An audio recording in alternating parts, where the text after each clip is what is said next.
Infection control society کی طرف سے ہاسپٹل انفیکشن کنٹرول کے بارے میں معلومات فراہم کی جا رہی ہیں۔ مریضوں کے استعمال شدہ لینن یعنی کہ جو بستر کی چادریں وغیرہ ہوتی ہیں ان کو کیا کرنا چاہیے، کس طرح استعمال کرنا چاہیے۔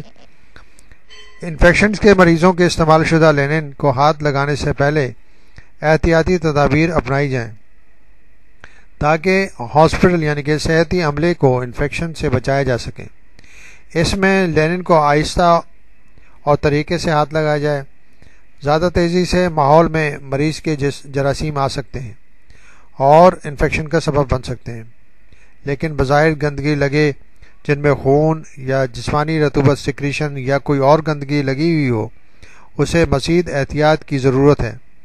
اس امر میں ہمیں انفیکشن کو مزید پھیلنے سے روکنا ہے اور اس میں صحتی ادارے یعنی کہ ہاسپٹل کے اسٹاف کے عملے کو انفیکشن سے بچانا ہے۔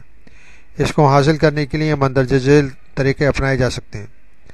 لینن کے لیے خصوصی سرخ رنگ کے بیگز بنائے جاتے ہیں جو کہ گرم پانی میں حل ہو جاتے ہیں۔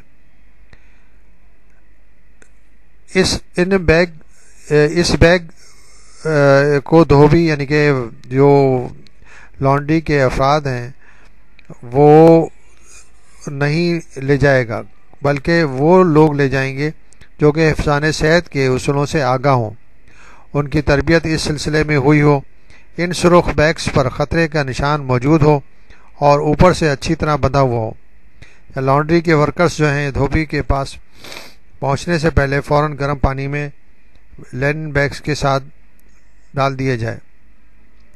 ان بیگز میں غیر ضروری اشیاء نہ ڈالی جائیں جیسے کہ روٹی، کاغذ اور دستانے وغیرہ، اس قسم کی چیز اس میں نہ ڈالی جائے۔ یہ وارڈ کے اسٹاف کی ذمہ داری ہے کہ انفیکٹڈ اشیاء صحیح رنگ کے بیگ میں ڈال کر روانہ کریں۔ اسٹور کے لوگ یہ یقینی بنائیں کہ وارڈز میں یہ بیگز حسب ضرورت موجود ہوں اور وہ قریب ہی موجود ہوں۔ ان کو ہاتھ لگانے سے پہلے دستانے ضرور پہننے چاہیے۔ پلاسٹک ایپرن بھی پہننا چاہیے۔ ہاتھ اچھی طرح دھو لینے چاہیے تاکہ نیا بستر بنانے سے پہلے خراب لینن کو رول کرتے ہوئے درمیان کی طرف سے لے جائیں۔ لینن کو جسم سے دور رکھیں۔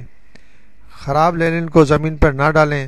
خراب بستر اور تکیے کو دھوبی یعنی کہ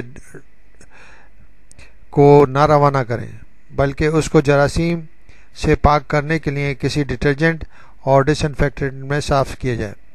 سارے غیر صاف شدہ گندے لینن کو سرخ رنگ اور دورے بیگ میں سیل کیا جائے۔ بیگ کو 3/4 بھرا جائے۔ لینن کی ترسیل کے لیے استعمال ہونے والی گاڑی یا ٹرالی میں روانہ کیا جائے۔ صاف لینن کو مریض کے قریب نہ رکھیں۔ صاف لینن کو بھی ٹرالی کے ذریعے ان کے مقام تک پہنچایا جائے۔ اپنی خراش زدہ جلد کو انفیکشن سے بچایا جائے۔ اگر آپ کا خون اور جسمانی رطوبتوں سے رابطہ ہو تو اس کی اطلاع انفیکشن کنٹرول آفس کو دی جائے اور ان کے بتائے ہوئے پروٹوکول پر عمل کیا جائے۔ لینن کے سلسلے میں احتیاطی تدابیر اپنا کر ہم انفیکشن کے پھیلاؤ میں رکاوٹ ڈال سکتے ہیں۔